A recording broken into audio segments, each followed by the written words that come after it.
लिट्टे versus Sri Lanka की सेना, ठीक है। यानी श्रीलंका की सेना के साथ इनका संघर्ष देखने को मिलेगा। जो सेना हमने भेजी थी शांति समझौता कराने के लिए, बिना लक्ष्य हासिल करे वापस हमको बुलानी पड़ी। भूटान के बगल में है नॉर्थ ईस्ट भारत का। अब भूटान में कुछ ऐसे थे, उग्रवादी थे, आतंकवादी थे, जो भूटान में रहकर भारत को नुकसान पहुंचाते थे। पाकिस्तान में जो लोकतंत्र है वो स्थायी क्यों नहीं रह पाया, यानी कि कभी यहाँ पे सेना का शासन आ जाता है, कभी लोकतंत्र आ जाता है। लोकतंत्र भी नाम का है, असली पावर यहाँ पे सेना के हाथों में ही रहती है, ठीक है। तो यहाँ पे लोकतंत्र क्यों नहीं हो पाया परमानेंट, ये आपको बताना है। हेलो एवरीवन, प्यारे बच्चों, आज की इस वीडियो में हम बात करेंगे क्लास 12th की पॉलिटिकल साइंस की, जो हमारी बुक 1 है। बुक 1 का चैप्टर नंबर 3, जिसका नाम है समकालीन दक्षिण एशिया, ठीक है। यानी कि इसमें हम साउथ एशिया के बारे में पढ़ेंगे। भारत जो है वो भी साउथ एशिया में आता है, और भारत के कुछ पड़ोसी देश हैं जो कि साउथ एशिया में आते हैं, जिसके बारे में इस चैप्टर में हम डिटेल में पढ़ने वाले हैं, ठीक है। तो बहुत ध्यान से आपको वीडियो को देखना है, अच्छे से एक एक पॉइंट समझना है। जहाँ जहाँ से इंपॉर्टेंट क्वेश्चन बनते हैं, जहाँ से क्वेश्चन पूछे जाते हैं, वो सारे मैं आपको साथ के साथ बता दूंगा। तो आपको क्या करना है, उनको और अच्छे तरीके से देखना है, ताकि पेपर में क्वेश्चन आए तो आप आराम से उसको कर पाओ, ठीक है। और टेलीग्राम ग्रुप जरूर ज्वाइन करो। क्लास 12 ESP न्यू ग्रुप के नाम से अपना टेलीग्राम पे ग्रुप है। इसमें आप ज्वाइन हो जाओगे तो आपको यहाँ पे PDF नोट्स जो है वो आने वाले समय में हम प्रोवाइड करा देंगे। तो आपको सारी PDF यहाँ से मिल जाएगी, तो आप तुरंत डाउनलोड कर सकते हो, ठीक है। और आप मुझे इंस्टा पे फॉलो कर सकते हो, एकलव्या स्टडी पॉइंट, ये मेरा यूजर नेम है। आप मुझे इस नाम से सर्च कर सकते हो, ठीक है। और मैसेज कर सकते हो, अगर आपका कुछ डाउट है तो मैं जैसे ही टाइम मिलेगा आपको रिप्लाई कर दूंगा। बाकी मेरा नाम है सतेंद्र प्रताप, ठीक है। तो चलिए आगे चलते हैं। वेबसाइट पे जरूर आप विजिट करें, eklavyastudypoint.com। गूगल पे जाके आपको सर्च करना है, वहाँ पे भी आप नोट्स पढ़ सकते हैं फ्री में। PDF यहाँ से भी डाउनलोड कर सकते हैं, यहाँ पे हम ऑप्शन डलवा देंगे, ठीक है। तो चलिए स्टार्ट करते हैं अपने चैप्टर को। बहुत ध्यान से देखिए। देखिए मेरे पीछे जो आप देख रहे हैं, ये विश्व का मानचित्र है, यानी कि वर्ल्ड मैप है। और वर्ल्ड मैप में मैंने हाईलाइट कर रखा है दक्षिण एशिया को। जैसे कि आप भारत को तो जानते ही हैं, ये हमारे भारत देश का मानचित्र है, ठीक है।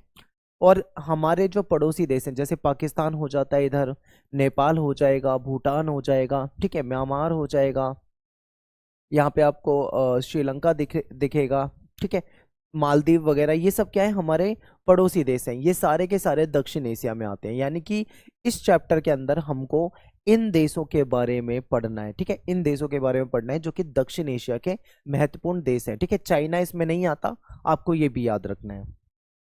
तो चलिए स्टार्ट करते हैं, समझते हैं। सबसे पहले हम समझेंगे कि जो दक्षिण एशिया के जो देश हैं, ठीक है, जो दक्षिण एशिया का जो पार्ट है, अगर वर्ल्ड मैप में देखें तो उसकी भौगोलिक जो स्थिति है वो क्या है, भौगोलिक विशेषता क्या है। भौगोलिक विशेषता का मतलब है किस जगह पे वो स्थित है, उसके अगल बगल में, आसपास, ऊपर नीचे क्या है, यही हमको देखना है। तो सबसे पहले देखते हैं, अगर आप उत्तर में देखते हो यानी नॉर्थ में देखते हो तो आपको क्या दिखेगा, हिमालय पर्वत दिखेगा, ठीक है। यानी अगर आप उत्तर में देखते हो तो आपको हिमालय पर्वत श्रृंखला देखने को मिलती है, ये याद रखना है।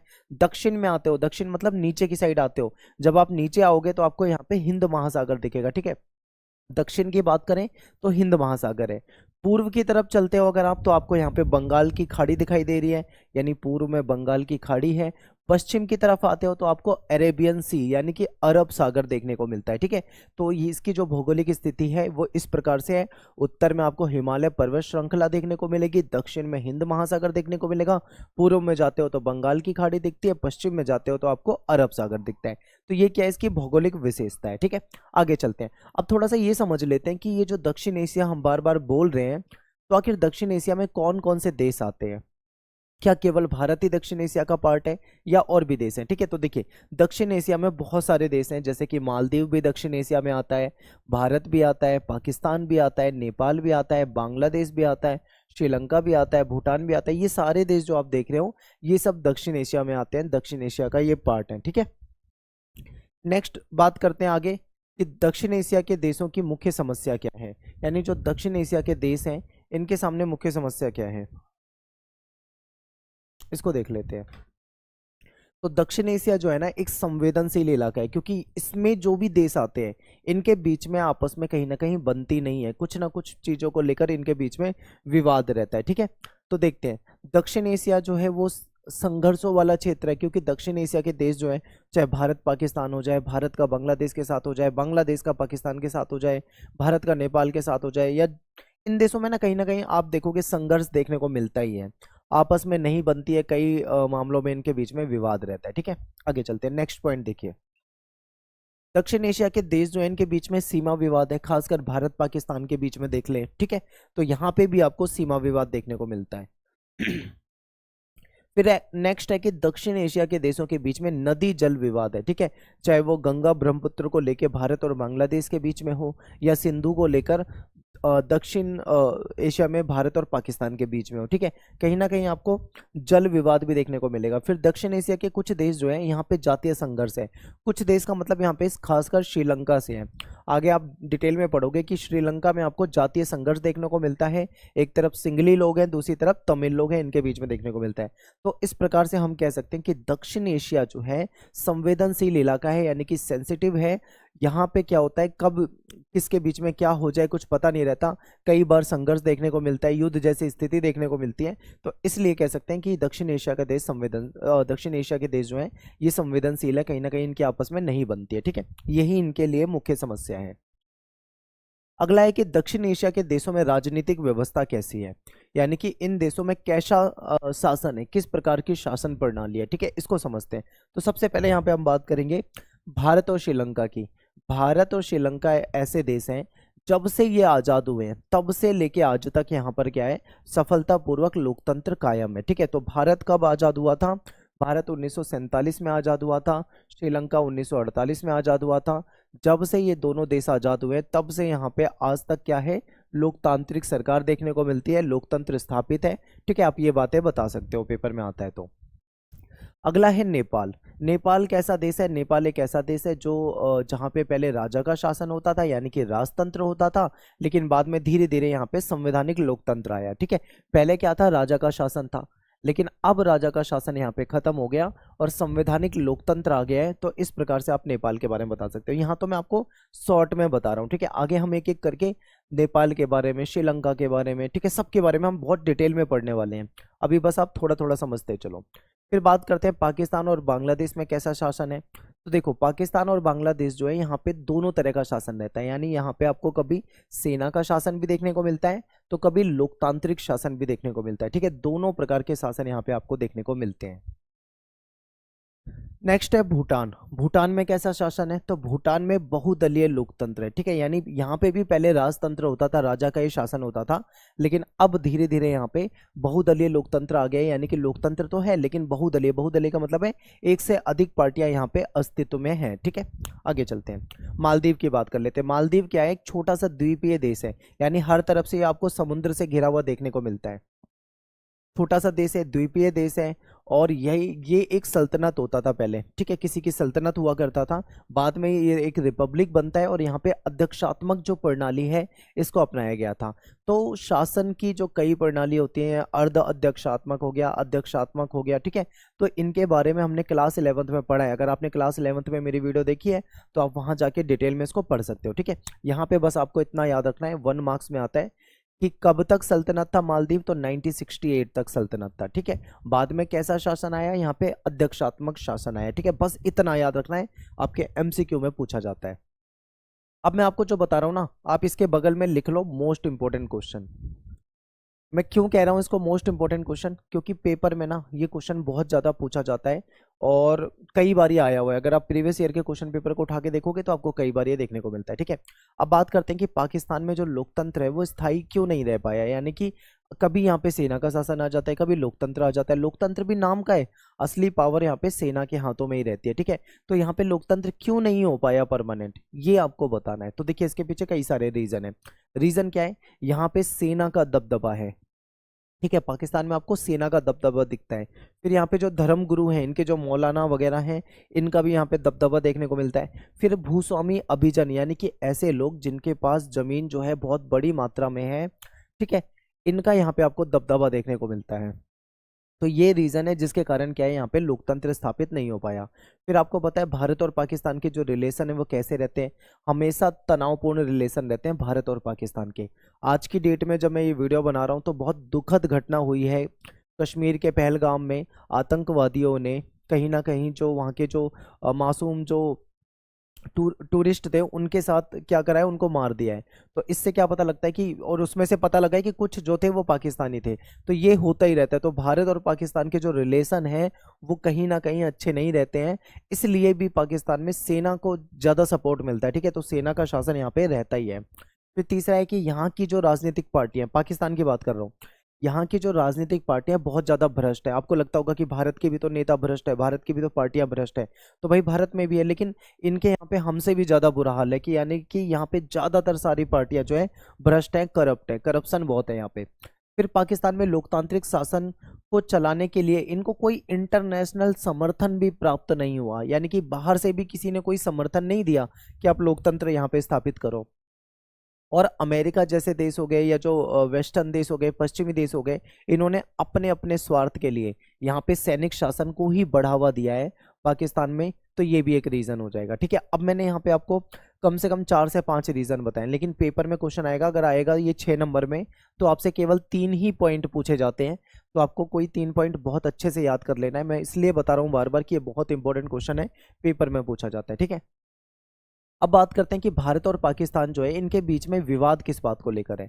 तो आतंकवाद सबसे पहला मुद्दा रहता है, क्योंकि पाकिस्तान की तरफ से, उसकी आईएसआई जो एजेंसी है उसकी तरफ से भारत में आतंकवादी गतिविधि कराई जाती है। आतंकवादियों को ये पैसा देते हैं, ट्रेनिंग देते हैं, बम, हथियार, गोले जो भी है वो सब देते हैं। ठीक है, उसको सपोर्ट करते हैं। फिर सीमा विवाद हमारे बीच में तो है ही, जो हम शुरू में ही पढ़ चुके हैं। ठीक है, फिर कश्मीर विवाद भी है, हथियारों की होड़ को लेकर विवाद रहता है, सियाचिन ग्लेशियर पे नियंत्रण को लेकर विवाद रहता है। ठीक है, इसके अलावा नदी जल विवाद भी है। तो ये सारे के सारे विवाद जो है भारत और पाकिस्तान के बीच में है। आप एक बार इसको देख लो, मैं हट जाता हूँ, आप स्क्रीनशॉट भी ले सकते हो इसका, बाकी पीडीएफ तो हम आपको अवेलेबल करा ही देंगे। ठीक है, अब बात करते हैं कि एक एक करके इनको समझ लेते हैं, सारे मुद्दों को, जो विवाद के मुद्दे उसको समझ लेते हैं। तो सबसे पहला मुद्दा है कश्मीर। आप देखोगे ये जम्मू और कश्मीर आपको दिखाई दे रहा है। तो क्या हुआ था, भारत और पाकिस्तान जब आज़ाद हुए थे उसके कुछ समय के बाद ही दोनों के बीच में एक युद्ध हो गया था, 1947-48 का युद्ध कहा जाता है। उसमें भारत का कुछ हिस्सा जो है, भारत में कश्मीर का जो कुछ हिस्सा है वो पाकिस्तान के कब्जे में चला गया, जिसको पीओके कहा जाता है, यानी पाक ऑक्यूपाइड कश्मीर, और पाक अधिकृत कश्मीर हिंदी में कहा जाता है।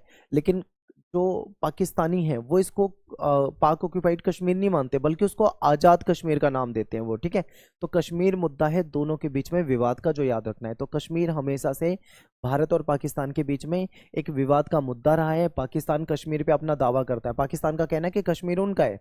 आज़ादी के बाद भारत और पाकिस्तान के बीच में जो कश्मीर को लेकर युद्ध हुआ, इसमें कुछ हिस्सा जो है वो पाकिस्तान के कब्जे में चला गया था, जिसको पीओके नाम दिया गया है। ठीक है, तो ये बता सकते हो। इसके अलावा जो आर्टिकल 370 जो था, वो जब वो रिमूव किया गया है वहाँ से, तो उसके बाद भी मतलब कई पाकिस्तानी जो हैं वो उसको सपोर्ट करते हैं कि भाई ऐसा नहीं होना चाहिए था। ठीक है, इसके खिलाफ आ जाते हैं। तो ये सारी चीज़ें हैं।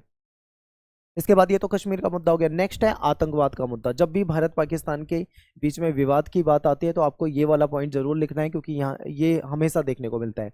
आतंकवाद के मुद्दे में क्या इंपॉर्टेंट है, इसमें यह है कि पाकिस्तान की जो एजेंसी है आईएसआई, खुफिया एजेंसी, वो आतंकवादियों को खुला समर्थन देते हैं। पाकिस्तान में आतंकवादियों के कैंप चलते हैं, उनको ट्रेनिंग दी जाती है, उनको पैसा दिया जाता है, उनको हथियार दिए जाते हैं, और भारत में कहीं ना कहीं गलत करने के लिए, आतंकवादी घटनाओं के लिए जैसे अभी हुआ है, इन सब चीज़ों के लिए प्रेरणा दी जाती है। तो पाकिस्तान की तरफ से भारत विरोधी जो गतिविधि है इसको बढ़ावा दिया जाता है। आतंकवादियों को ये लोग ट्रेनिंग देते हैं, पैसा देते हैं, हथियार देते हैं। ठीक है, और भारत में ये लोग क्या करते हैं, आतंकवाद फैलाते हैं। पाकिस्तान की जो खुफिया एजेंसी है आईएसआई, कहीं ना कहीं ये बांग्लादेश हो गया, नेपाल हो गया, यहाँ के गुप्त ठिकानों से इन सारे जो ये जो ऑपरेशन होते हैं इनको चलाती है। और भारत का जो नॉर्थ ईस्ट है, खासकर नॉर्थ ईस्ट में ये दंगे फैलाना चाहते हैं। ठीक है, उसको मतलब डिस्टर्ब करना चाहते हैं। तो ये सब चलता रहता है, ये एक बड़ा मुद्दा है। फिर सीमा विवाद भी आपको देखने को मिलेगा। देखिए, आप जब भारत का नक्शा देखते हो तो उसमें ध्यान से देखना, गुजरात में एक जगह है कक्ष, कक्ष में एक जगह है रण, रण में सर्किक रेखा नाम की जगह है। उसको लेकर दोनों देशों के बीच में, यानी भारत पाकिस्तान के बीच में विवाद रहता है। क्या ऐसा कहा जाता है कि वहाँ पे कुछ यूरेनियम के संसाधन है, इसके कारण भी दोनों के बीच में विवाद है। पाकिस्तान उसको अपना हिस्सा बता रहा है, जबकि वो भारत का पार्ट है। ठीक है, तो ये एक विवाद का मुद्दा है। फिर सियाचिन जो ग्लेशियर है, यहाँ पे भी कंट्रोल को लेकर, नियंत्रण को लेकर भारत और पाकिस्तान के बीच में विवाद रहता है।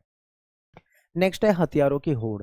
तो हथियारों की होड़ को लेकर भी दोनों के बीच में तनातनी रहती है। ठीक है, हुआ क्या था, मैं इसके पीछे घटना बताता हूँ। 1990 के दशक में, खासकर ये बात है 1998 की, ठीक है। 90 का दशक का मतलब होता है 1990 से लेके 2000, यानी कि 10 साल की बात है, 10 साल के बीच की। तो 1990 के दशक में दोनों देशों ने, यानी भारत और पाकिस्तान ने परमाणु हथियार प्राप्त कर लिए थे, दोनों के पास परमाणु हथियार थे। अब भारत ने क्या करा था, अपना परमाणु परीक्षण करा था 1998 में, कहाँ पे, राजस्थान के पोखरण में, ठीक है। जब भारत ने ये परमाणु परीक्षण करा तो इंटरनेशनल दबाव भारत पे आया, ठीक है। भारत को कई जगह से बैन किया जाने लगा था, ये सब चल रहा था। अब भारत ने अगर परमाणु परीक्षण कर दिया है तो पाकिस्तान तो पीछे रहेगा नहीं, तो पाकिस्तान ने भी हमारे बाद कुछ ही समय के बाद, जो वहाँ पे चगाई की पहाड़ियां हैं बलूचिस्तान की तरफ, वहां पे इन्होंने क्या करा, अपना परमाणु परीक्षण कर दिया, ठीक है।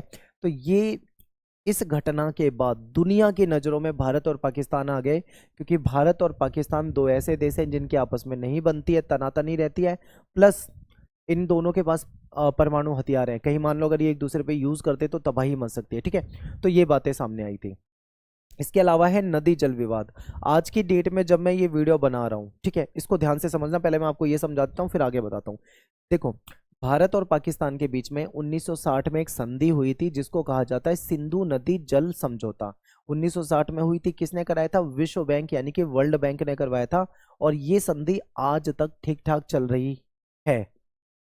लेकिन आज कल की डेट में, शायद परसों की डेट में, ये जो आतंकवादी हमला हुआ है, ये घटना हुई है, उसके बाद हमारी सरकार ने ये फैसला लिया है कि इस संधि को हम सस्पेंड कर देंगे, ठीक है। यानी इसको सस्पेंड कर देंगे, जैसा कि मैंने न्यूज़ में देखा है, लेकिन आपको तो एनसीईआरटी का कोटिंग बताना है, ये सारी संधि थी, लेकिन ऐसा भी कहा जा रहा है, ठीक है। तो ये भी आपको याद रखना है, करंट में जो हो रही है घटनाएं वो भी आपको थोड़ा ध्यान रखना है, बाकी एनसीईआरटी का कोटिंग तो हम चलते ही है, ठीक है। ये तो हो गया भारत और पाकिस्तान का। अब हमको पढ़ना है भारत और बांग्लादेश के। तो देखिए, बांग्लादेश पे पूरा का पूरा लंबा सा टॉपिक है, इसको समझ लेते हैं। बांग्लादेश के बारे में मैं आपको बताऊं उससे पहले मैं आपको मैप में दिखा देता हूं, एक बार आप मैप को बहुत ध्यान से देखो। ये भारत है, देखिए, जब भारत देश आज़ाद हुआ था 1947 में, उसके बाद क्या हुआ था, आपने पढ़ा है कि भारत का बंटवारा हो गया था, यानी भारत को दो हिस्सों में बांट दिया गया था। एक तो भारत हो गया था, दूसरा पाकिस्तान बन गया था, ये हमने पढ़ा हुआ है। तो पाकिस्तान जो थे वो दो बनाए गए थे, ठीक है। मुस्लिमों की संख्या दो जगह पे बहुत ज़्यादा थी, एक तो यहाँ पे पश्चिम में जो आप देख पा रहे हो पाकिस्तान, और दूसरा पूर्व में जिसको आज के समय में हम बांग्लादेश कहते हैं, ठीक है। तो पाकिस्तान दो बनाए गए थे, मान लो ये पहला पाकिस्तान है तो ये दूसरा पाकिस्तान है, इस तरीके से चलता था। बांग्लादेश ये बाद में बना था, इसको हम पूर्वी पाकिस्तान कहते थे, ठीक है। 1971 तक ये क्या कहलाता था, पूर्वी पाकिस्तान कहलाता था। बस इतना समझ लो, अब हम आगे की घटना पढ़ेंगे, फिर कैसे वो पूर्वी पाकिस्तान बांग्लादेश बन गया इसको भी समझेंगे। तो चलिए देखते हैं, ध्यान से समझिए। 1947 से 1971 तक बांग्लादेश जो है पाकिस्तान का अंग होता था। अंग्रेजों के समय में जो बंगाल है, जो असम है, उसको काट कर इसको बनाया गया था, ठीक है। ये पूर्वी पाकिस्तान कहा जाता है। अब क्या था भाई, दो पाकिस्तान है, एक पश्चिमी एक पूर्वी। जो पश्चिमी पाकिस्तान के लोग थे ये इन पे दबदबा बनाते थे, और इनकी जो बंगाली संस्कृति थी, इनकी जो बंगाली कल्चर था, उसको ख़त्म करना चाहते थे। जबरन इन पे अपना जो उर्दू है, उर्दू लैंग्वेज को थोपने की कोशिश कर रहे थे, जिसका ये लोग क्या करते थे, पूर्वी पाकिस्तान वाले विरोध करते थे। यानी कि पश्चिमी पाकिस्तान पूर्वी पाकिस्तान के साथ कहीं ना कहीं गलत कर रहा था, उस पर दबदबा स्थापित करने की कोशिश कर रहा था, जिसका ये लोग विरोध करते थे। देखिए क्या हुआ, इस क्षेत्र के लोग पश्चिमी पाकिस्तान का जो दबदबा था और उन पे जो जबरन उर्दू भाषा लादी जा रही थी, थोपी जा रही थी, इसके खिलाफ इन्होंने क्या कर दिया, विरोध कर दिया। पाकिस्तान के निर्माण के तुरंत बाद ही यहाँ के लोगों ने बंगाली संस्कृति और उनकी जो भाषा थी उसके साथ दुर्व्यवहार करना शुरू कर दिया, जिसके कारण इन्होंने इसका विरोध करा। फिर पश्चिमी पाकिस्तान के प्रभुत्व के खिलाफ जन संघर्ष हुआ, और यहाँ के नेता थे शेख मुजीबुर रहमान। शेख मुजीब इनको शॉर्ट में हम बोलेंगे। जब शेख मुजीब ने देखा कि पश्चिमी पाकिस्तान इनके साथ गलत कर रहा है, इनके कल्चर को ख़त्म कर रहा है, जबरन इन पे उर्दू लैंग्वेज थोप रहा है, तो इन्होंने आंदोलन कर दिया। अब शेख मुजीब के साथ आ गए पूरे पूर्वी पाकिस्तान के लोग, इनके सपोर्ट में आ गए, ठीक है। इन्होंने क्या डिमांड करी कि पूर्वी क्षेत्र के लिए स्वायत्ता की मांग कर दी, कि हमको कुछ स्वायत्ता दे दो, कुछ विशेष अधिकार दे दो। शेख मुजीब के नेतृत्व वाली एक पार्टी थी आवामी लीग। यहाँ पे क्या हुआ, 1970 में चुनाव हुए, इनको बहुत ज़्यादा पसंद करती थी वहाँ की जनता, तो उन्होंने इनको खूब भर भर के वोट दिए, सारी सीटों पर बस यही जीते। अब देखो, आवामी लीग जीत गई है, अब उसको अपनी सरकार बनानी है, लेकिन क्या पश्चिमी पाकिस्तान इस चीज़ को बर्दाश्त करेगा, बिल्कुल भी नहीं करेगा। तो देखिए क्या हुआ, आवामी लीग को पूरे पाकिस्तान के लिए प्रस्तावित संविधान सभा में बहुमत मिल गया, लेकिन सरकार पर पश्चिमी पाकिस्तान के जो नेता थे उनका दबदबा था। सरकार ने इस सभा को आहूत करने से इनकार कर दिया और शेख मुजीब को गिरफ्तार कर लिया। यानी कि इन्होंने बोला इस सरकार को हम नहीं बनने देंगे, शेख मुजीब को गिरफ्तार करवा दिया। अब जब शेख मुजीब को गिरफ्तार करवाया तो कहीं ना कहीं क्या हुआ, और ज्यादा विरोध हुआ। उस समय में पाकिस्तान में थे जनरल याहिया खान। तो जनरल याहिया खान के सैनिक शासन में पाकिस्तानी सेना ने क्या करा, बंगाली जनता जो थी उसके आंदोलन को कुचलना शुरू करा। यानी पश्चिमी पाकिस्तान ने अपनी सेना भेज दी पूर्वी पाकिस्तान में, बोला कि उनको गिरफ्तार करो, उनको मारो पीटो। ठीक है, ये हुआ। हजारों लोग जो थे पाकिस्तानी सेना के हाथों मारे गए, हजारों लोग। फिर ऐसे में क्या हुआ, लोग पलायन करने लगे भारत की तरफ। अब भारत के सामने समस्या थी, भाई इतने सारे लोगों को अपने देश में रखना इतनी बड़ी संख्या में पॉसिबल नहीं था, क्योंकि भाई हमारे संसाधन खत्म होंगे, हमको नुकसान होगा। तो ऐसे में शरणार्थी की समस्या को देखकर भारत की सरकार ने पूर्वी पाकिस्तान के लोगों को की आज़ादी की जो मांग थी उसको समर्थन कर दिया, इनको अपना पैसा भी दिया, इनको सपोर्ट करा। तो ऐसे में जब पश्चिमी पाकिस्तान को पता लगा कि इंडिया सपोर्ट कर रहा है पूर्वी पाकिस्तान को, तो भारत और पाकिस्तान के बीच में हो जाता है युद्ध। कब होता है ये युद्ध, 1971 में। अब क्या है, 1971 में युद्ध हुआ, कौन जीता, भारत या पाकिस्तान? तो आपको याद रखना है भारत। भारत जब जीत जाता है, इनकी सेना जो है वो कहीं ना कहीं आत्मसमर्पण कर देती है पाकिस्तान की सेना। तो उसके बाद पूर्वी पाकिस्तान जो था उसको खत्म कर दिया जाता है, एक नया देश बना देते हैं जिसको कहा जाता है बांग्लादेश। ठीक है, बांग्लादेश बन गया। अब पूर्वी पाकिस्तान बांग्लादेश बन गया। इन्होंने अपने आप को धर्मनिरपेक्ष घोषित किया, लोकतांत्रिक घोषित किया और समाजवादी देश घोषित किया। इन्होंने अपना संविधान बनाया और शासन चलाया। ठीक है, 1975 में क्या हुआ, शेख मुजीब ने संविधान में संशोधन कराया और संसदीय प्रणाली जो थी उसकी जगह में अध्यक्षात्मक शासन प्रणाली को मान्यता दी, यानी अपने आप को मजबूत कर लिया। ठीक है, अपनी पार्टी को छोड़ के सारी पार्टियों को समाप्त कर दिया। तो कहीं ना कहीं ये आ गए तानाशाही पे। 1975 में सेना जो थी, सेना ने इनके खिलाफ बगावत कर दी और ये सेना के हाथों मारे गए। उसके बाद यहाँ पे आ गया सेना का शासन। ठीक है, जियाउर रहमान जो थे, इन्होंने अपनी बांग्लादेश नेशनल पार्टी बनाई। 1979 में चुनाव हुए, ये जीती भी गई, लेकिन इनकी बाद में कर दी गई हत्या। ठीक है, अब इनकी हत्या होती है तो जनरल HM इरशाद आते हैं। इन्होंने अपना यहाँ पे शासन चलाया, सैनिक शासन था इनका, सेना का शासन था, ये शासन में चलाए रहे। लेकिन कुछ समय के बाद क्या हुआ, यहाँ पे लोगों ने मांग शुरू कर दी कि भाई हमको तो लोकतंत्र चाहिए, यानी कि लोकतंत्र के समर्थन में लोगों ने आंदोलन करना शुरू कर दिया। अब ये जो इरशाद थे, ये नहीं चाहते थे कि भाई यहाँ पे लोकतंत्र आए, लेकिन फिर भी इनको कुछ मामलों में राजनीतिक छूट देनी पड़ी। ठीक है, लेकिन फिर भी बात नहीं बन पाई। 5 साल तक ये अपनी सरकार को जो निर्वाचित हुए थे किसी तरीके से बहुत मुश्किल से चला पाए।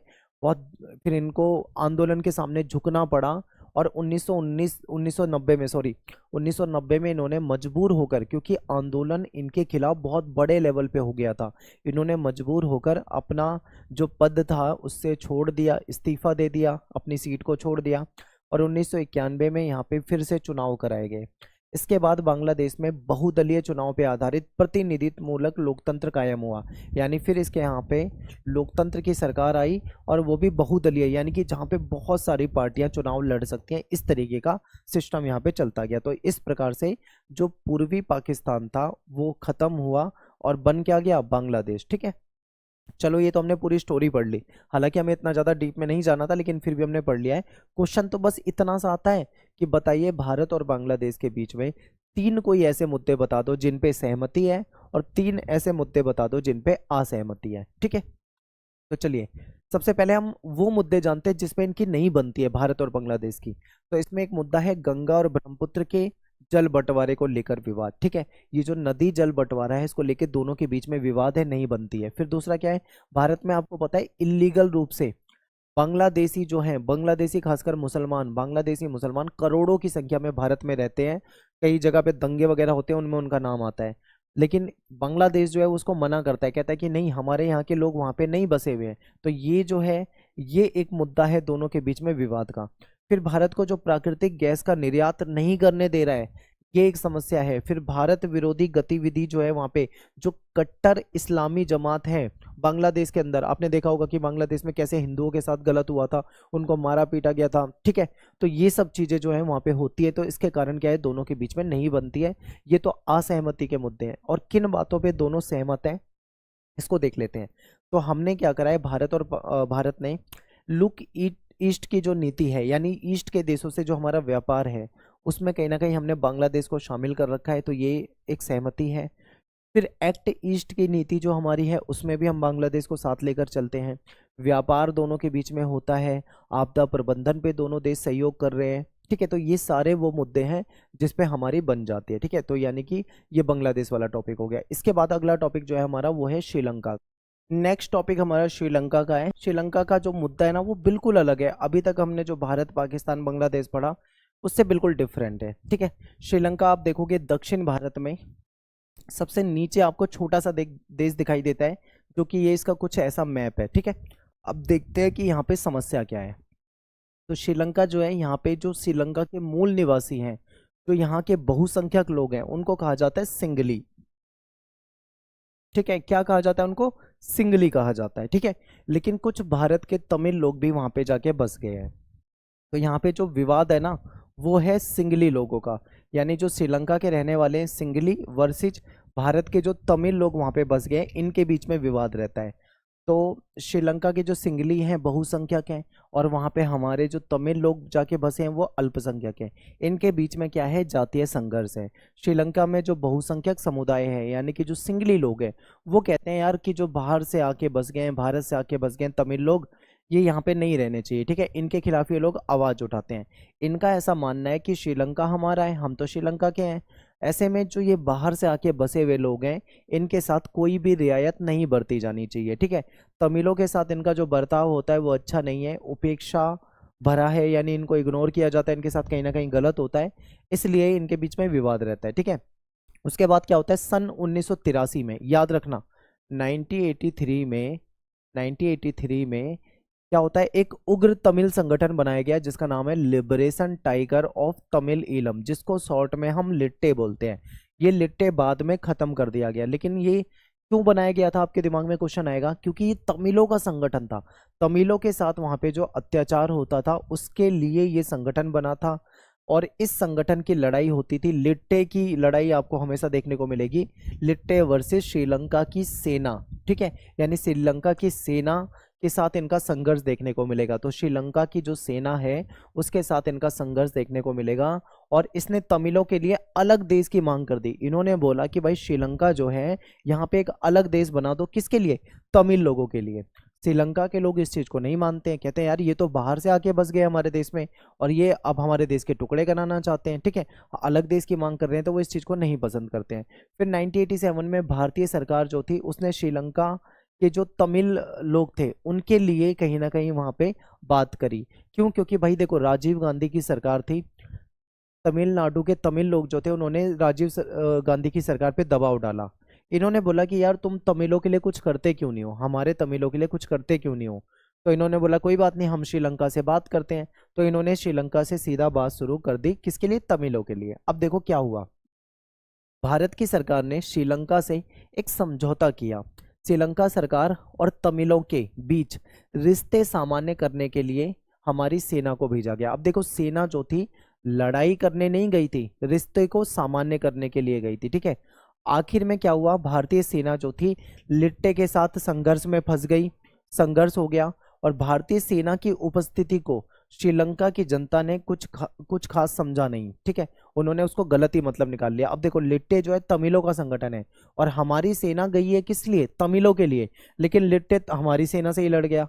तो ऐसे में कहीं ना कहीं क्या हो गया? विवाद हो गया, और श्रीलंका के लोगों ने और श्रीलंका की सरकार ने इसको ज्यादा पसंद नहीं करा। श्रीलंका के लोगों को क्या लगा, इन्होंने ये जनता ने ये समझा कि भारत जो है वो श्रीलंका के अंदरूनी मामले में दखल अंदाजी कर रहा है, सेना क्यों भेज रहा है। तो फिर क्या हुआ, 1989 में हमने अपनी जो सेना थी वापस बुला ली। यानी जो सेना हमने भेजी थी शांति समझौता कराने के लिए, बिना लक्ष्य हासिल करे वापस हमको बुलानी पड़ी, क्योंकि जिस पर्पज से हमने भेजी थी वो पर्पज पूरा नहीं हो पाया, ठीक है। आगे देखते हैं। अंतर्राष्ट्रीय मध्यस्थ के रूप में फिर इंटरनेशनल लेवल पे भी समझौता कराने का प्रयास किया गया। किसने करवाया समझौता? दो देशों के नाम याद रखने, नॉर्वे और आइसलैंड।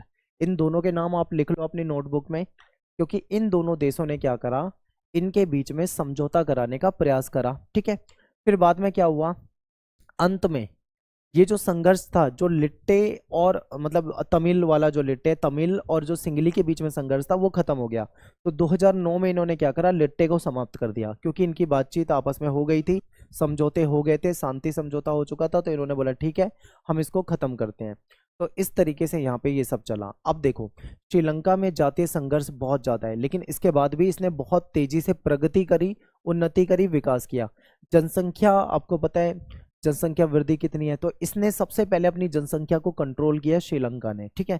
फिर दक्षिण एशिया में सबसे पहले अपनी अर्थव्यवस्था का उदारीकरण किसने करा, श्रीलंका ने, यानी कि अपनी अर्थव्यवस्था को लिबरल बनाया, व्यापार के लिए खोला, ठीक है। और श्रीलंका का जो जीडीपी है वो भी देखा जाए तो दक्षिण एशिया में सबसे ज्यादा है। अब सबसे ज्यादा ये मत सोचना भारत से ज्यादा है, सबसे ज्यादा का मतलब है कि जितनी छोटा ये देश है ना, जितनी इसकी जनसंख्या है, उस हिसाब से इसकी जीडीपी बहुत अच्छी है, ठीक है, ये अच्छा माना जाता है। इतने ज्यादा यहाँ पे संघर्ष है, उसके बाद भी सबसे अच्छा पॉइंट ये है कि यहाँ पे लोकतंत्र स्थापित है, आज तक लोकतंत्र स्थापित है। जैसे आपने बांग्लादेश में देखा, कभी सेना का शासन आ रहा है, कभी लोकतंत्र आ रहा है, कभी राष्ट्रपति शासन चल जा रहा है। ऐसे ही पाकिस्तान में कभी सेना का शासन चल रहा है, कभी लोकतंत्र चल रहा है, लेकिन यहाँ पे ऐसा नहीं है। यहाँ पे लोकतंत्र 1948 से, जब से आज़ाद हुआ है तब से लोकतंत्र था, और अभी भी यहाँ पे लोकतांत्रिक व्यवस्था है। तो ये इसके लिए एक अच्छा पॉइंट आप बता सकते हो, ठीक है। तो ये था श्रीलंका। इसके बाद हमारा अगला टॉपिक है, नेक्स्ट टॉपिक है, जो कि है नेपाल। अब हम बात करेंगे नेपाल की। तो नेपाल में क्या इंपॉर्टेंट है, इसको समझ लेते हैं। तो नेपाल जो है, अतीत में अगर हम देखें तो एक हिंदू राज्य था, ठीक है। आज के समय में अगर हम देखें तो यहाँ पे कई वर्षों तक संवैधानिक राजतंत्र रहा है, यानी कि राजा का शासन रहा है, बाद में जाके ये लोकतांत्रिक व्यवस्था की तरफ गया है, ठीक है। तो यहाँ पे क्या था, यहाँ पे जो राजनीतिक पार्टी थी और यहाँ की जो आम जनता थी, वो चाहती थी कि मतलब एक अच्छा शासन हो, एक जवाबदेह शासन हो। तो ऐसे में क्या था, इन्होंने उसकी मांग शुरू कर दी। लेकिन राजा जो था, राजा नहीं चाहता था कि लोकतंत्र आए, क्योंकि भाई राजा कोई भी राजा होगा, वो क्यों चाहेगा उसकी सरकार चली जाए, उसकी सत्ता चली जाए। तो राजा ने क्या करा, लोगों के आंदोलन को दबा दिया। किसके कारण, अपनी सेना के वजह से, ठीक है। सेना उसके पास थी, सेना को उसने बोला जाओ लोकतंत्र, ये लोकतंत्र की जो मांग कर रहे हैं उसको खत्म करो, आंदोलन को दबाओ। तो एक मजबूत लोकतंत्र समर्थक आंदोलन जो था, वो 1990 में यहाँ पे राजा ने लोकतांत्रिक संविधान की मांग स्वीकार कर लिया, ठीक है। क्योंकि राजा ने शुरू में तो आंदोलन दबा दिया, लेकिन कुछ समय के बाद 1990 में दोबारा से आंदोलन हुआ, जिसमें उन्होंने लोकतंत्र की मांग करी। राजा ने देखा कि भाई इस बार तो आंदोलन और बड़ा हुआ है, तो उसने बोला चलो कोई बात नहीं, हम आपकी मांग को स्वीकार करते हैं, ठीक है। यानी लोकतांत्रिक जो सरकार की मांग है, संविधान की जो मांग है, उसको हम मान लेते हैं। राजा ने मान लिया। लोकतांत्रिक सरकार के समक्ष बहुत सारी यहाँ पे समस्याएं आई, ठीक है। 1990 के दशक में क्या था, लड़ाई चल रही थी, किसके बीच में, तीन के बीच में संघर्ष चल रहा था। एक तरफ थे माओवादी, जिसको आप नक्सलवादी कह सकते हो। दूसरी तरफ थी यहाँ पे लोकतंत्र समर्थक, यानी कि जो यहाँ की जनता थी, जो लोकतंत्र को चाहती थी वो। और तीसरी तरफ थी राजा की सेना। इन तीनों के बीच में खूब संघर्ष चला, लड़ाई झगड़ा चला। नेपाल का माहौल जो था बहुत बेकार हो गया था। कुछ समय तक राजा की सेना, लोकतंत्र समर्थक और माओवादी, इनके बीच में त्रिकोणीय संघर्ष चला। फिर 2002 में राजा ने क्या करा, संसद को भंग कर दिया। संसद खत्म, यानी जो थोड़ा बहुत नाम मात्र लोकतंत्र बचा था, अब वो भी राजा ने क्या कर दिया, खत्म कर दिया, ठीक है। फिर क्या होता है, 2006 में एक देशव्यापी लोकतंत्र समर्थक प्रदर्शन हुआ यहाँ पे।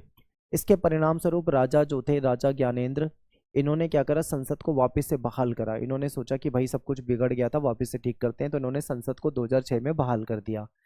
फिर यहाँ पे बहुत बड़े आंदोलन जो हुआ था, वो कौन कौन उसमें शामिल था, 7 पार्टी अलायंस कहा जाता है इसको, हिंदी में बोले तो 7 दलों का गठबंधन, यानी 7 पार्टियों ने मिलकर गठबंधन करा था, वो इस आंदोलन में शामिल थे। माओवादी जो थे वहाँ के, वो शामिल थे। जो सामाजिक कार्यकर्ता थे, ये शामिल थे। इन सब ने मिलकर नेपाल में करा था बड़े लेवल पे आंदोलन। इस आंदोलन की वजह से राजा हो गए थे मजबूर, उन्होंने बोला ठीक है हम संसद को बहाल कर देते हैं। फिर माओवादी जो कभी लड़ाई झगड़ा करते थे, दंगे करते थे, उन्होंने दंगे के का रास्ता छोड़ दिया, ठीक है। 2008 में नेपाल में राजतंत्र खत्म कर दिया गया, यानी राजा का शासन पूरी तरीके से खत्म है, और लोकतांत्रिक गणराज्य को बना दिया गया। फिर बाद में 2015 में इन्होंने अपना खुद का नया संविधान बनाया, ठीक है। और इस तरीके से नेपाल में राजा का शासन खत्म हुआ और लोकतांत्रिक सरकार वाला शासन आ गया। अब यहाँ पे एक क्वेश्चन है, बहुत अच्छा है, शायद एमसीक्यू में पूछ लें, बहुत कम चांस है पूछने के, ज्यादा नहीं पूछा जाता, लेकिन फिर भी समझिए। भारत का एक देश के साथ ऐसा समझौता है कि हमारे देश के लोग, यानी भारत के लोग, उस देश में आराम से जा सकते हैं, ना कोई वीजा चाहिए ना कोई पासपोर्ट चाहिए। ऐसे ही उस देश के लोग भारत में आ सकते हैं, ना कोई वीजा चाहिए ना ही कोई इनको पासपोर्ट चाहिए। तो वो कौन सा देश है? तो आपका आंसर होगा नेपाल। ठीक है, यानी कि भारत का नेपाल के साथ एक समझौता हो रखा है कि आप बिना वीजा बिना पासपोर्ट के वहाँ पे जा सकते हो। अगर आपका कभी नेपाल घूमने का मन करे तो आपको कोई पासपोर्ट लेने की जरूरत नहीं है, कोई वीजा लेने की जरूरत नहीं है, आप डायरेक्ट ही वहाँ पे जा सकते हो। ठीक है, इंपॉर्टेंट है, याद रखना है। इसके बाद बात करते हैं मालदीव। मालदीव एक अलग देश है, छोटा सा देश है, द्वीपीय देश है। इसको समझ लेते हैं। मालदीव के बारे में समझते हैं। देखिए मालदीव क्या था, पहले एक सल्तनत होता था, छोटा सा देश है, द्वीपीय देश है। फिर 1968 में क्या हुआ, इसको गणतंत्र बना दिया गया। और यहाँ की जो शासन है, शासन व्यवस्था है, मतलब वो अध्यक्षात्मक प्रणाली है, यानी कि जो प्रेसिडेंट वगैरह होते हैं वो काफ़ी यहाँ पे मजबूत होते हैं। 2005 के जून में क्या होता है, मालदीव की संसद में बहुदलीय प्रणाली को अपनाने के पक्ष में मतदान हुआ। ठीक है, और मालदीवियन यहाँ पे क्या है, इसमें मतलब इन्होंने जो बहुदलीय व्यवस्था है, यानी एक से ज़्यादा पार्टी, इस प्रस्ताव को इन्होंने मान लिया। यहाँ पे एक से अधिक पार्टियां हो सकती हैं। और यहाँ पे एमडीपी जो है, यानी मालदीवियन डेमोक्रेटिक पार्टी, इसका कहीं ना कहीं वर्चस्व है। ठीक है, वहाँ की राजनीति में। फिर 2005 के चुनाव के बाद मालदीव में लोकतंत्र और मजबूत होता है, क्योंकि इस चुनाव में जो विपक्षी दल थे उनको मान्यता मिल चुकी थी। तो जाहिर सी बात है, विपक्षी दल को मान्यता मिली है तो लोकतंत्र क्या होगा, मजबूत होगा।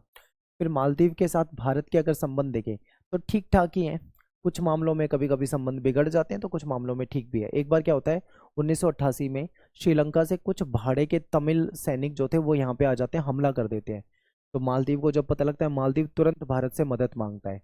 भारत ने जब देखा कि भाई मालदीव में ऐसा हो रहा है, तो भारत ने तुरंत अपनी वायुसेना और नौसेना भेज दी, कार्रवाई करवाई और मालदीव को तुरंत ही क्या करवाया, सुरक्षित करवाया। ठीक है, तो मालदीव जो है, भारत और मालदीव के जो रिलेशन है वो ठीक है। आर्थिक विकास के मामले में, टूरिज्म के मामले में, मत्स्य उद्योग के मामले में ठीक है, क्योंकि भारत के बहुत सारे लोग जो है मालदीव में जाते हैं टूरिज्म के लिए। ठीक है, इंपॉर्टेंट है। नेक्स्ट है भूटान। भूटान एक छोटा सा देश है, गरीब देश है। ठीक है, और इसकी अर्थव्यवस्था भी ज़्यादा मजबूत नहीं है। भारत ने इसकी बहुत मदद करी है, इसने भी हमारे लिए अच्छा काम करा है। तो देखिए क्या है, भारत के भूटान के साथ अच्छे रिलेशन है। भूटान की जो सरकार है उसके साथ हमारा कोई खास बड़ा झगड़ा तो नहीं है। भूटान से अपने काम का संचालन कर रहे पूर्वोत्तर भारत के उग्रवादी और गुर्रिल्ले को भूटान ने अपने आप से खदेड़ के भगा दिया। आप समझिए, भूटान को एक बार आप मैप में देखना, भूटान के बगल में है नॉर्थ ईस्ट भारत का। अब भूटान में कुछ ऐसे थे, उग्रवादी थे, आतंकवादी थे, जो भूटान में रहकर भारत को नुकसान पहुंचाते थे। जब बताया जाता है भूटान को कि तुम्हारी जमीन से ऐसा ऐसा हो रहा है, तो भूटान ने क्या करा, उनको अपनी जमीन से मारकर भगा दिया कि भाई यहाँ पे नजर नहीं आने चाहिए। तो ये इसने भारत के लिए बहुत अच्छा करा है, इसीलिए भारत को बहुत ज़्यादा मदद मिली है। ठीक है, फिर भारत जो है भूटान में जो पन बिजली का जो प्रोजेक्ट है उसमें कहीं ना कहीं मदद कर रहा है। ये जो हिमालयी देश है, इसके विकास काम के लिए, विकास के कार्य के लिए वह भारत क्या कर रहा है, इसको सपोर्ट कर रहा है, मदद कर रहा है। ठीक है, तो यहाँ पे अपना भूटान वाला टॉपिक खत्म हो जाता है। अब एक टॉपिक है, ये समझिए, एक बार मैं हट जाता हूँ, आप स्क्रीन पे पढ़िए, फिर मैं आपको समझाऊंगा ये है क्या। देखिए क्या था, दक्षिण एशिया में लोकतंत्र का रिकॉर्ड जो है मिला जुला है, लेकिन फिर भी जनसाधारण, जनसाधारण का मतलब है जनता, लोकतंत्र का समर्थक है। इस कथन की आपको व्याख्या करनी है। ठीक है, क्या मतलब है इसको समझते हैं। सेम वही लाइन है, तो आपको बताना है ये कथन जो है सत्य है। हुआ क्या था कि दक्षिण एशिया के 5 देश, बांग्लादेश, भारत, नेपाल, पाकिस्तान और श्रीलंका, यहाँ पे एक सर्वे कराया गया। सर्वे में आपसे पूछा गया इन लोगों से, बताइए आपको कैसा शासन अच्छा लगता है। क्या आपको सेना का शासन अच्छा लगता है, क्या आपको राजा का शासन अच्छा लगता है, क्या आपको लोकतंत्र अच्छा लगता है। ठीक है, इस तरीके से। तो 5 देशों में जब सर्वे हुआ तो रिजल्ट ये निकला कि ज़्यादातर जो लोग थे वो कहते थे कि हमको लोकतंत्र अच्छा लगता है। ठीक है, तो ये इंपॉर्टेंट है, यही आपसे इसमें पूछा जा रहा है। ठीक है, सिंपल है बिल्कुल। नेक्स्ट है शांति और सहयोग, आखिरी टॉपिक है, इसको देख लेते हैं, फिर हमारा जो चैप्टर है खत्म हो जाएगा। तो देखिए, अनेक संघर्षों के बावजूद, बहुत सारे संघर्ष हैं, इसके बावजूद भी दक्षिण एशिया के देश जो है आपस में एक फ्रेंडशिप वाला, यानी एक दोस्ताना जो रिश्ता है उसको बनाना चाहते हैं। ठीक है, इसके लिए इनकी तरफ से द्विपक्षीय प्रयास भी हो रखे हैं। हमने बनाया है सार्क। सार्क जो है दक्षिण एशियाई देशों का संगठन है। ये संगठन 1985 में बना। ठीक है, दोनों मतलब ये जो सारे देश हैं इनके बीच में व्यापार हो सके, लड़ाई झगड़ा खत्म हो सके, इसलिए ये संगठन बनाया गया था। लेकिन एक बदकिस्मती से आप कह सकते हो, दुर्भाग्य से कह सकते हो कि ये संगठन ज़्यादा कामयाब नहीं हुआ। जितना आसियान कामयाब है, जितना यूरोपीय संघ कामयाब है, जितना ब्रिक्स कामयाब है, उतना सार्क कामयाब नहीं हो पाया। ठीक है, क्यों नहीं हो पाया? क्योंकि इन देशों की आपस में ही नहीं बनती है, इसलिए। फिर सार्क ने क्या करा, सार्क के जो सदस्य देश थे इन्होंने 2002 में साफ्टा में हस्ताक्षर करे। अब ये साफ्टा क्या है भाई? साफ्टा को हिंदी में बोले तो दक्षिण एशियाई मुक्त व्यापार क्षेत्र समझौता। यानी इन्होंने ये बनाया कि दक्षिण एशिया के देश हैं, जैसे भारत हो गया, पाकिस्तान हो गया, ठीक है, नेपाल हो गया, भूटान हो गया, श्रीलंका हो गया, मालदीव हो गया, इन देशों के बीच में, बांग्लादेश हो गया, इन देशों के बीच में व्यापार आसानी से हो सके, इसलिए साफ्टा बनाया गया था, ताकि ये सारे देश आपस में व्यापार करें, लाभ कमा सकें। ठीक है, तो 1 जनवरी 2006 से इसको लागू किया गया। इसका उद्देश्य क्या है? इन देशों के बीच में जो व्यापार में जो पैसा लगता है, जो शुल्क लगता है, जो टैक्स लगता है, वो कम कर दिया जाए या फिर बिल्कुल फ्री कर दिया जाए, ताकि इनके बीच में खूब व्यापार हो और इनका फायदा हो सके। ठीक है, तो ये जो वीडियो मैंने बनाई है 2025-26 के सिलेबस के अकॉर्डिंग है, और यहाँ पे आपका जो चैप्टर खत्म हो जाता है। ठीक है, आई होप आपको अच्छे समझ में आया होगा। वीडियो को लाइक कर दें प्लीज़, और शेयर करते हैं ज़्यादा से ज़्यादा, और आप मुझे कमेंट में ज़रूर बताएं आपको कैसा लगा वीडियो। कोई डाउट हो तो आप मुझे कमेंट में लिख सकते हैं। जो मैंने आपको बताया वो सारा सिलेबस के अकॉर्डिंग है, लेकिन इसमें से जो इंपॉर्टेंट क्वेश्चन मैंने आपको बताए हैं कि ये याद करके जाना, उन पे ज़्यादा फोकस करना, क्योंकि वही क्वेश्चन आपके पेपर में आते हैं। ठीक है, तो मिलते हैं आपसे नेक्स्ट वीडियो में।